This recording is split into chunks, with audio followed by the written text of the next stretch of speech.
My 11 Circle presents Cricbuzz Live. It's knockout time and it's very appropriate if you look back at India's run in the tournament so far. They've played against every single team in the tournament except one. They turned up against New Zealand, not a ball was bowled.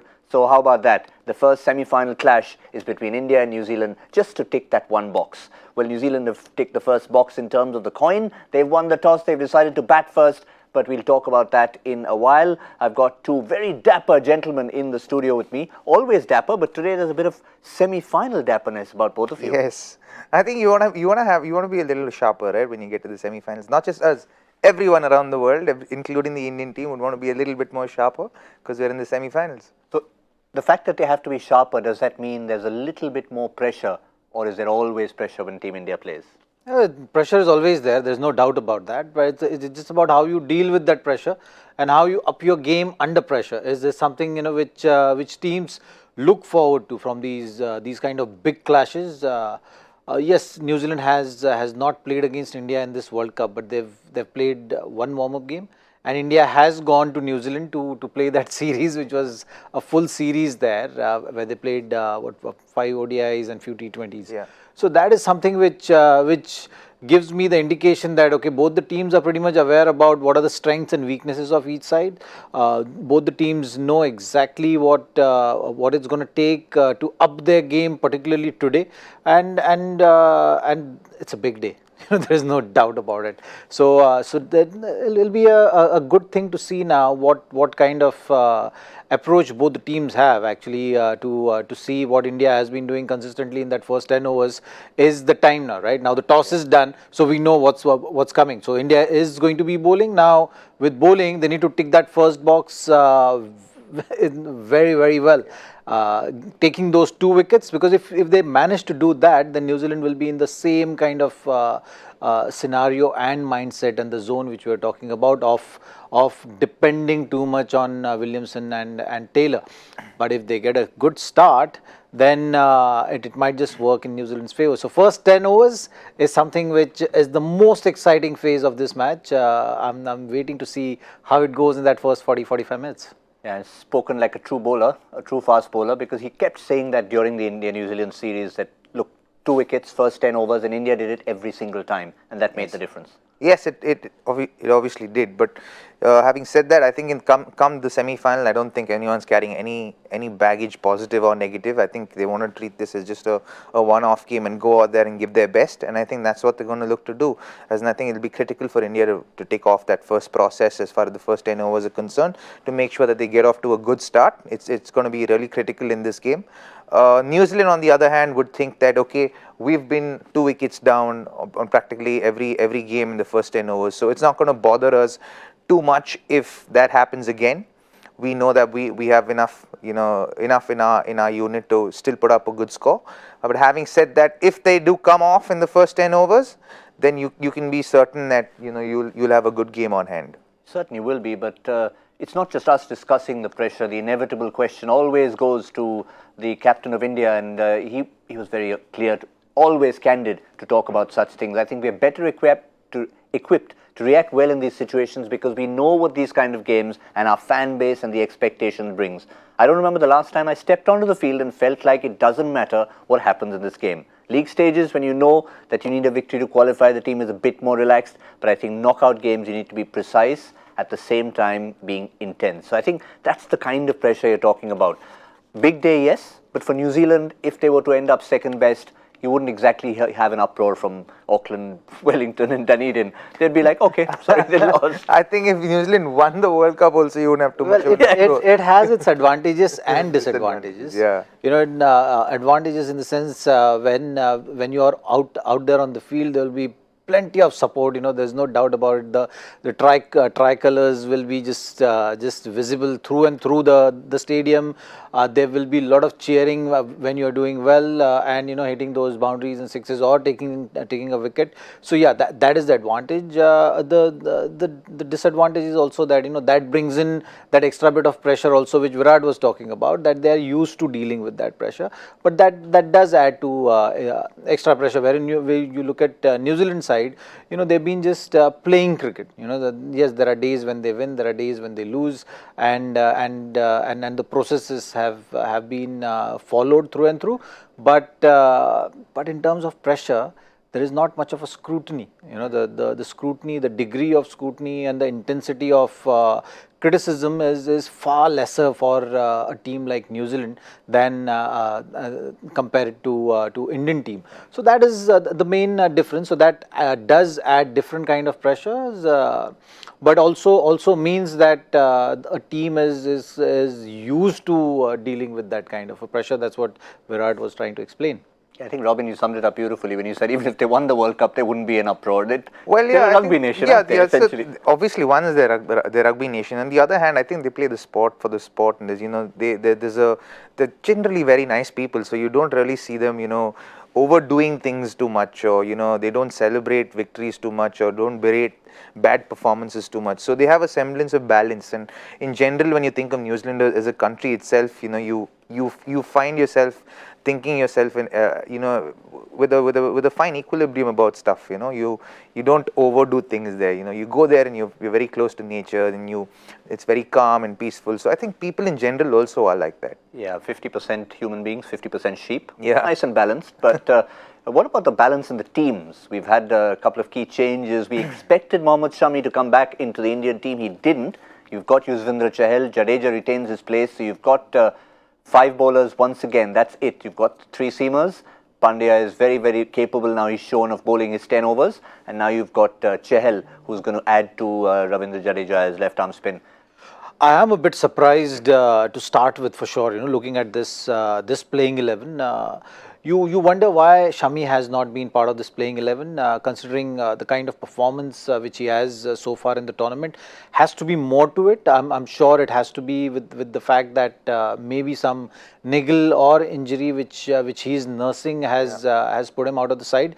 We'll have to wait and figure out what exactly is the reason. Virat was not really indicating at any sort of reasoning for not including Shami in the squad. So that's something which I'm very curious about knowing, that why he has not been part of this playing 11. If he's fit and not being part of the playing 11, then it's a bit of a concern in terms of starting this semi-final, because, you know, Shami has made a huge impact in terms of picking those wickets consistently. So I hope that it's some forced change rather than a tactical or a selective change which we are looking at. Chahal obviously has been fantastic with his support role since the seamers has been taking most of the burden of taking those wickets. So that was understandable. Kuldeep, I think, is just the kind of pace which he has bowling with has not been working as the tournament has progressed. So that's something which is a tactical change, keeping Jadeja's batting contribution in mind, and also the pace which he has been bowling with on these English conditions has been giving him a little bit of assistance, which we all know when Jadeja gets that little bit of assistance, he can be a bowler who is tough to deal with or to score easy off. The other factor is Shami didn't do badly in New Zealand either. So, I mean, that was one of those times we saw that, okay, he's back. I think all of us are quite surprised, you know, by his exclusion. I thought that, you know, as in Bhuvi deserves to play with everything that he's been doing for the Indian team, but it's just that Shami has been very penetrative with his bowling. Even in this tournament, if you just go by just this tournament, he's been extremely penetrative, and he's been used as a wicket taking option, like, you know, out and out wicket taking option. And to not have that in a clash like today's makes you know, get a little bit concerned. And I think one would imagine any one of us to be a little concerned when Shami is not playing, unless it's an injury. If it's not an injury, if he's excluded from the side, then you'd be wondering, is that the right call that would have been made? Yeah, but if it was an injury, it's nothing that we've been informed about. Let's go to the opposition, the New Zealand team. And this is the change that New Zealand have made. Of course, it's the expected change. Lockie Ferguson was out injured. Now he's come back into the side. An automatic replacement for Tim Southee, who pretty much spent most of the World Cup sitting out and got a little bit of an opportunity, didn't make too much of it. And the extra pace of Lockie Ferguson is what New Zealand will be counting on.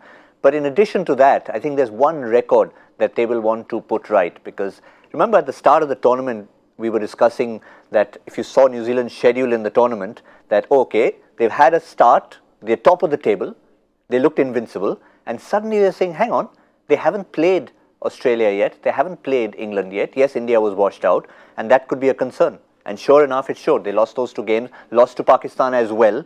So it just shows their record against the top teams versus the others, and these numbers support it. 80% against teams other than Australia, South Africa, India, and England. 36% win record against these 4. See, but this is why this team is written off, is never considered, like, like it's not the first choice of top 4 or semi-finalists in a World Cup, because they lose to the big 3, so to speak, pretty often, or their success rate over them hasn't been as great as the other sides, but they are a team that can really surprise these 3. So the thing is, you cannot write them off. I would look at those stats and say, okay, those are interesting stats, but they hold no ground on today's game. There's nothing for it to have a hold on today's game, because they can come out and they can finish your top 3 team the top 3 teams. They can finish them off like it didn't even matter. And that was my concern when India didn't play them in the league stage. To play them directly, because if in a tournament like this, to get a feel of who you're going to be playing against, who you're going to be playing against in the last 4, you have a feel of, okay, this is what you get a lot of ideas when you play against an opposition. And when you don't play against them and you play them straight away in a knockout, the pressures are a little bit more, and it can fall on either side. But for me, I feel like that makes New Zealand an even more dangerous side, which would put a little bit more pressure on India, and which would make New Zealand feel like they don't have too much pressure on themselves. They can just go out there and express themselves. Yeah, well, just when we were thinking that the producer is going to be a little disappointed, spend all that time getting those numbers together, and Robin throws them out the window. But I think he made a very good point about it, because it's New Zealand who will also be thinking from that point of view. Yes, we have that, but it's on the day that it matters. So an excellent point made. Sometimes statistics need to be read into, numbers need to be read into. So well done, Robin. He's not disappointed. I was just winding him up. Okay, good. All right, let's talk about disappointments and otherwise celebrations, because you need to be figuring out your My 11 Circle teams. You know the changes. You know Lockie Ferguson's in. You know Yuzvendra Chahal is in. No Mohammad Shami. So all of you need to edit your teams right now, because Shami was an obvious choice. So get Shami out of that team. And the match, of course, today is semi-final number 1, India versus New Zealand. Dada's around. He's always around. He's omnipresent. By the way, it's just after his birthday, so happy birthday, Dada. And make sure his Vada is still 5 times the amount of cash. He's never generous, is he? I thought at least just after his birthday, he would give a little bit more. Anyway, he can't hear us, so not at the moment anyway. But what about KW? The man at the other end. These two, of course, played against each other through captains in the Under-19 World Cup way back when. But Kane Williamson, too, will want to get his record straight against India, in particular, against the opposition. Have a look at this.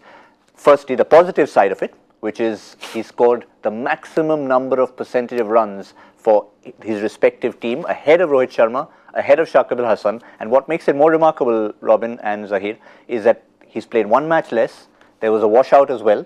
So one time he didn't actually get to bat. He still got 28.73% of his team's runs. So that's the positive side. We'll come to something that they need to work on, but I think just shows how they rely on Kane.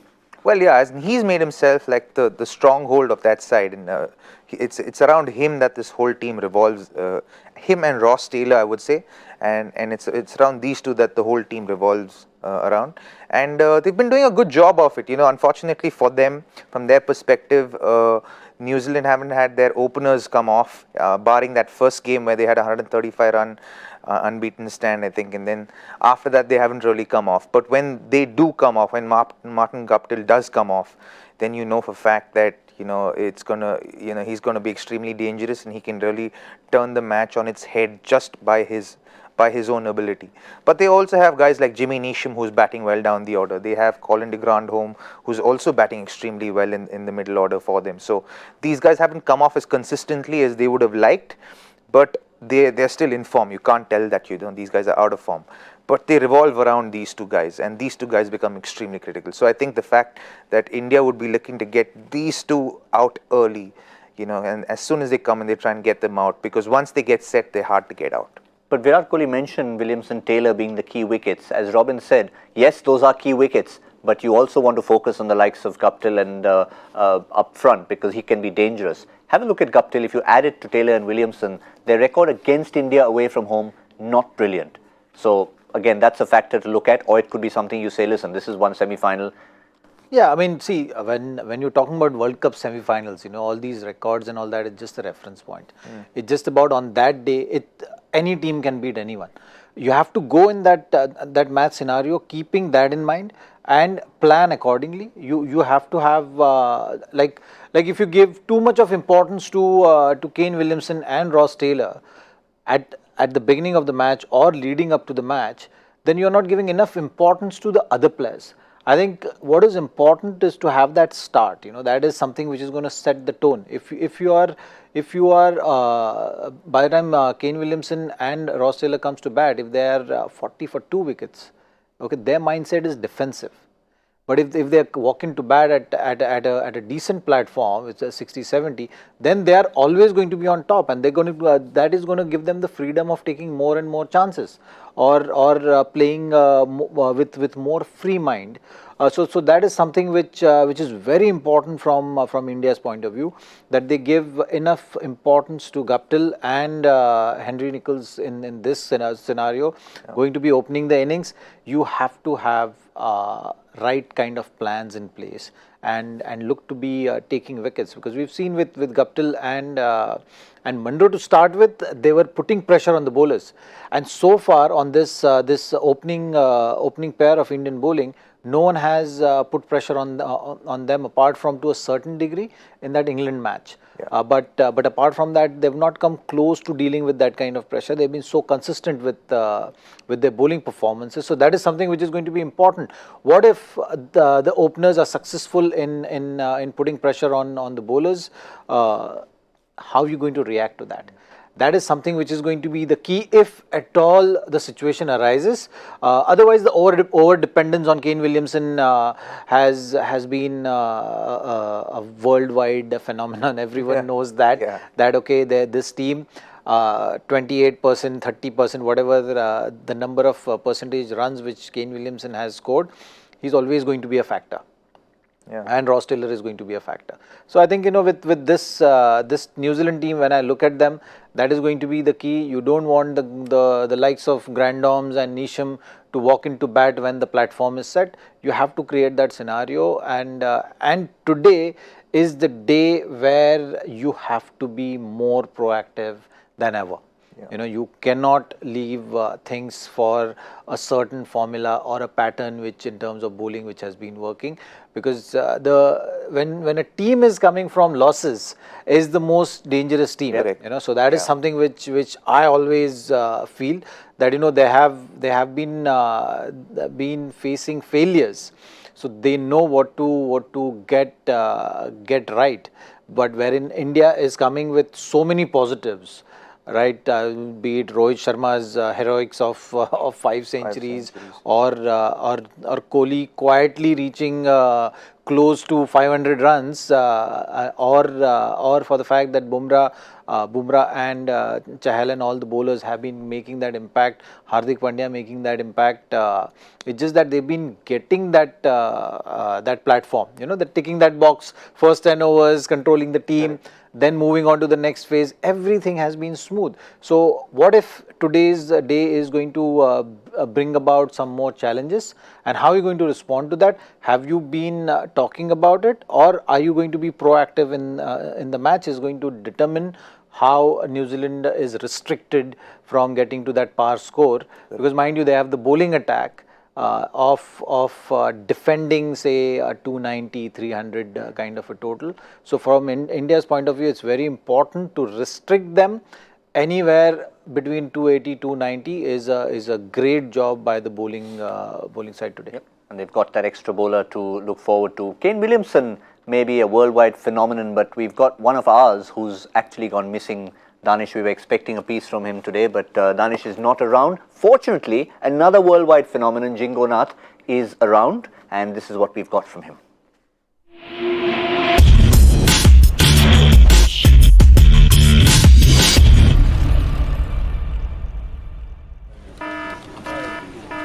नफरत लेंगे आप? नफरत? Hated anybody? नफरत लेंगे आप? नफरत? Manchester में भिड़े थे इंडिया और पाकिस्तान। नफरत फैलाने में मैंने लगा दी थी पूरी जान, पर आज मैं दुखी हूं क्योंकि मैनचेस्टर डिवाइडेड बनने चला है मैनचेस्टर यूनाइटेड। श्रृंखला में सेमीफाइनल नंबर 1, मत समझो न्यूजीलैंड को नेक, क्या पता इस स्टेज पे हमें ही डसले बनके स्नेक। न्यूजीलैंड मतलब सीनरी, और सीनरी मतलब ग्रीनरी, और ग्रीनरी मतलब पाकिस्तान। अटैक!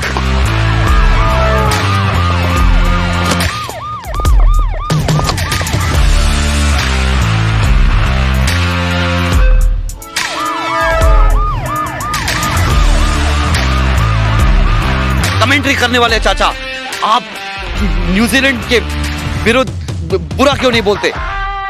पूरा क्रिकेट है भाई। चाचा ये ग्रीन कलर का स्वेटर पहले हटाओ चाचा। चाचा चाचा, मैं ट्विटर पे क्यों नहीं देख रहा नफरत की आग? क्यों नहीं आप न्यूजीलैंड वालों से कह रहे भाग भाग? ये है किस बात का प्यार? वो कीवी है, तुम्हारी बीवी नहीं। यूनाइट नहीं, डिवाइड। क्यों चलती है पवन, क्यों झूमे है गगन? बस इंडिया जीत जाए, मैं नाचूंगा मस्त मगन।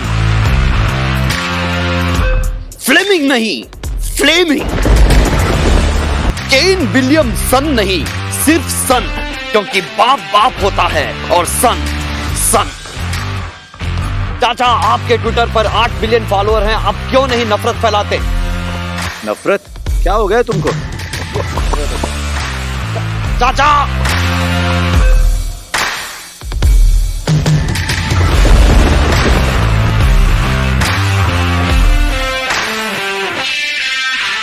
अगर इतना कुछ कहने के बाद भी आपको लगता है न्यूजीलैंड वाले हैं नेक, तो एक चीज याद रखना, वो खाते हैं गौ माता का stake.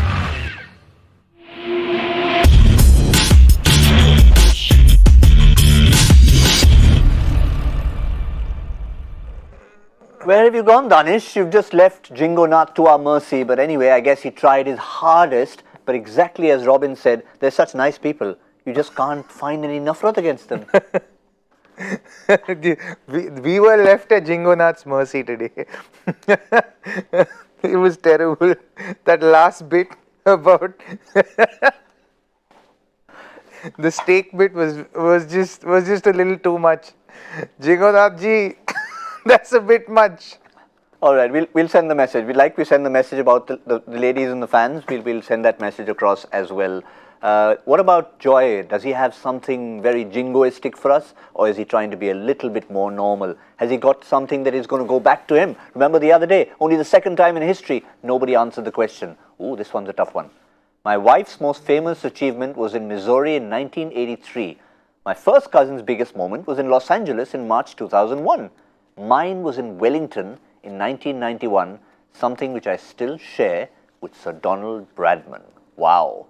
Missouri, Los Angeles, hashtag Cricbuzz Live. If you can figure out all that geography, wow. Missouri is close to my heart because that's where I studied, but I still don't have any idea about that answer. But we still have to have some idea about where New Zealand might be at the end of 50 overs. So let me get the gentleman involved, the dapper gentleman involved. My 11 Circle expert couch gentleman. Where's it going to be? How much are India going to be chasing? 290. So 289. All right, 289. 283. 289, 283. Ooh, I'm going less. I'm going a lot less. 250. 250. That's all they'll manage. That's all they'll muster up. 250, 283, 289. And we'll be back in the 15th over with Cricbuzz Combox. And then, of course, at the halfway stage. Remember, there's a bit of rain somewhere in the air, so we'll keep an eye on that just in case. For now, it's all dry. It's all clear for an on-time start. We'll see you. My 11 Circle presents Cricbuzz Live.